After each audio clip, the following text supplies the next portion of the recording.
Welcome to the Learning Pines YouTube. We hope this video helps. You start by building a simple test circuit so you can observe the diode's regulated behavior immediately. Place the Zener reversed across the load and add a series resistor sized from R equals VIN VZ / is target. This limits current and prevents overheating. Once done, choose VIN a few volts higher than the Zener voltage so it will enter breakdown without overstress. Make sure to check resistor wattage and the diode's power rating. These precautions keep the component safe and let you measure stable regulation. You now drive the circuit into its operating region, slowly raising VIN while monitoring current and voltage. Once the diode starts conducting in reverse, VZ will clamp and remain near the specified breakdown value. This is regulation.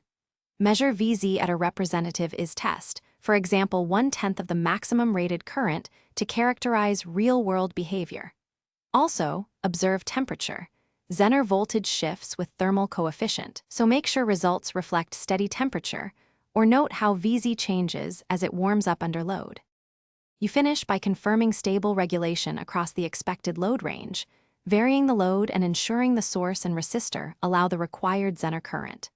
If readings differ from the datasheet, first make sure the diode is reversed biased and connections are solid, then re-evaluate R and VIN. If the diode overheats or VZ drifts, reduce current or fit a higher power device or heatsink because thermal runaway alters performance. One key troubleshooting tip: swap the diode with a known good unit to isolate components. Thanks for watching. Consider subscribing if we helped you.